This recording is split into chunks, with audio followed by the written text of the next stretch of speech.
उत्तर भारत के एक शांत और सामान्य से शहर में एक युवक रहता था। उसका नाम अमन वर्मा था। अमन एक निजी कंपनी में काम करता था।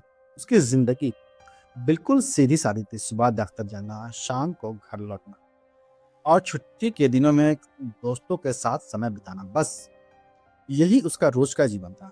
एक दिन दफ्तर के एक कार्यक्रम में उसकी मुलाकात एक महिला से। उसका नाम आयशा बताया गया था।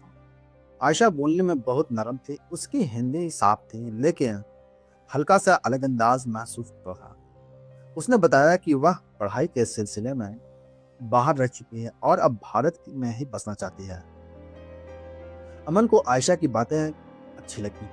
वह ध्यान से सुनती थी और कम बोलती थी और सामने वाले को खास महसूस करा देती थी। कुछ ही मुलाकातों में दोनों की बातचीत बढ़ने लगी। फोन पर बातें, मैसेज और धीरे धीरे भरोसा। आयशा ने अमन को बताया कि उसका परिवार ज्यादा बड़ा नहीं है। वह ज्यादातर अकेली रही है। उसकी बातें सुनकर अमन को उसके लिए अपनापन महसूस होने लगा। कुछ महीनों में दोनों एक दूसरे के काफी करीब आ गए। आयशा कभी ज्यादा सवाल नहीं करती थी, लेकिन वह अमन की जिंदगी की छोटी छोटी बातें बहुत ध्यान से सुनती थी। तुम्हारे दफ्तर का रास्ता कैसा है? कभी कभी घर देर से आते हो? तुम्हारे दोस्त कहाँ कहाँ काम करते हैं? अमन को यह सवाल सामान्य लगा। उसे लगा कि यह सब प्यार की वजह से है। एक दिन आयशा ने शादी की बात छेड़ी। उसने कहा कि वह एक स्थिर जिंदगी चाहती है। अमन को भी यह लगने लगा कि अब समय आ गया है। परिवार से बात हुई, सब कुछ धीरे धीरे आगे बढ़ा। शादी बिल्कुल सादे तरीके से की गई। कुछ दोस्त, कुछ रिश्तेदार और शांत माहौल। आयशा एक अच्छी पत्नी की तरह घर को संभालने लगी। वह समय पर खाना बनाती, घर का ध्यान रखती और अमन के माता पिता का भी सम्मान करती थी। शादी के बाद आयशा ने भारतीय नागरिकता से जुड़े कागजों के बारे में पूछना शुरू किया। उसने कहा कि वह सब कुछ कानूनी और साफ तरीके से करना चाहती है। अमन ने इसमें उसकी मदद की। उसे इसमें भी कुछ अजीब नहीं लगा। धीरे धीरे आयशा को अमन के काम से जुड़ी कई बातें पता चलने लगी। वह यह सब सीधे नहीं पूछती थी, बस सामान्य बातचीत में बात निकलवाती थी। आज दफ्तर में कुछ खास हुआ?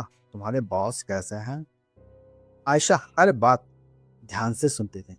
कभी कोई राय नहीं देती थी, बस सुनती रहती थी।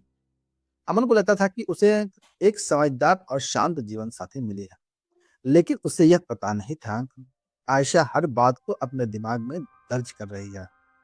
हर रात जब अमन सो जाता तो आयशा चुपचाप मोबाइल देखती है। वह किसी से लंबी बातचीत नहीं करती थी, बस कुछ ही मिनटों के लिए फोन इस्तेमाल करती थी। उसकी जिंदगी बाहर से बिल्कुल सामान्य लगती थी।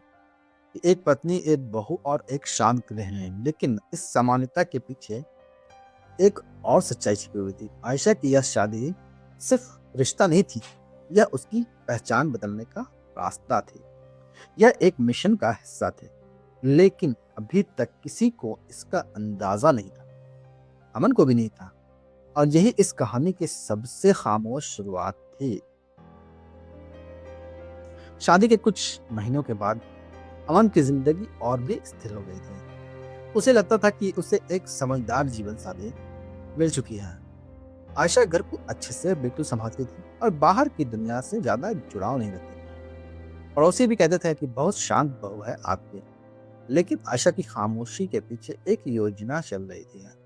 नागरिकता से जुड़े कागज धीरे धीरे आगे बढ़ रहे थे।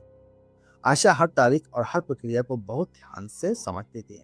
वह पूछती थी कि कौन सा दफ्तर कहाँ है, किस अधिकारी से बात होती है और कौन सा काम कितने दिनों में पूरा होता है।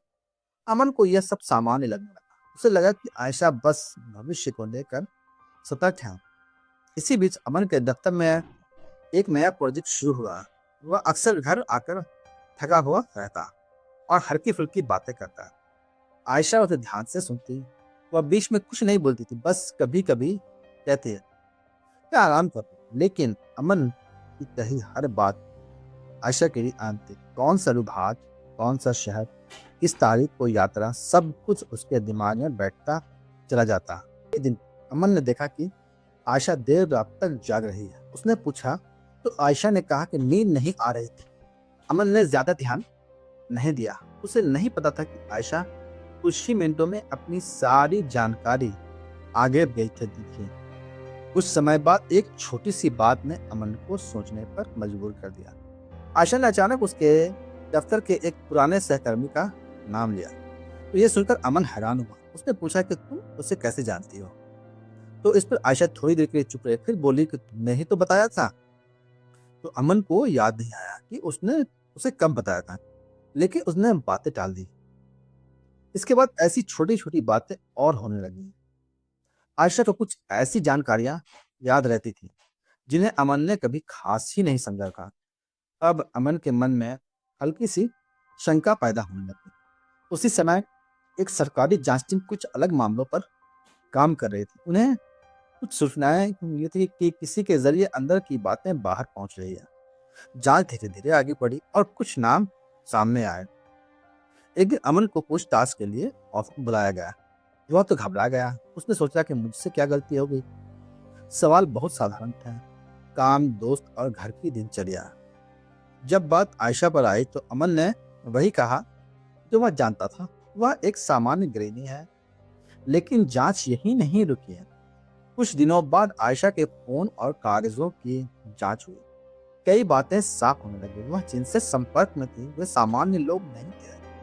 उसकी पहचान और उसके पुराने दस्तावेजों में भी फर्क मिला। अब आयशा के पास छुपाने को कुछ नहीं बचा था। पूछताछ में उसने ज्यादा कुछ नहीं कहा, बस इतना बोले कि मुझे यही सिखाया गया था, रिश्ता बनाओ, भरोसा जीतो और पहचान बदलो।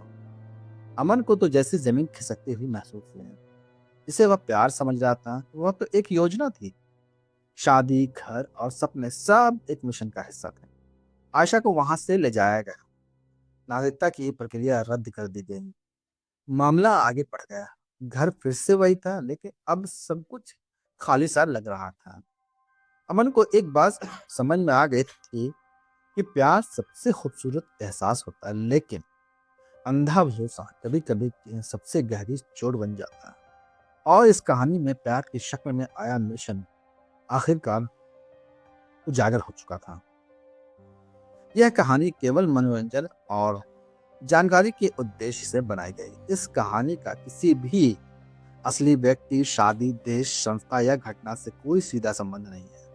इस वीडियो में दिखाए गए सभी पात्र, नाम और घटनाएं पूरी तरह काल्पनिक है। किसी भी समाज, समुदाय या व्यक्ति की भावनाओं को ठेस पहुंचाना इस वीडियो का उद्देश्य नहीं है। इस कहानी का मकसद सिर्फ लोगों को सचेत करना है और यह समझाना है कि हर रिश्ता समझदारी और सतर्कता के साथ बढ़ाना चाहिए। अगर ये कहानी आपको सोचने पर मजबूर कर गई हो और आपको लगा हो कि हर मुस्कान के पीछे सच्चाई जरूरी नहीं होती, तो इस वीडियो को लाइक जरूर करें। और अगर आप ऐसे धीरे धीरे सच खोलने वाली कहानियां आगे भी देखना चाहते हैं तो कमेंट में लव लिखिए। और अगर आप हर नई कहानी सबसे पहले देखना चाहते हैं तो अभी चैनल को सब्सक्राइब कर लीजिए, क्योंकि अगली कहानी और भी ज्यादा शांत होगी, लेकिन उसका सच और भी ज्यादा चौंकाने वाला होगा। धन्यवाद।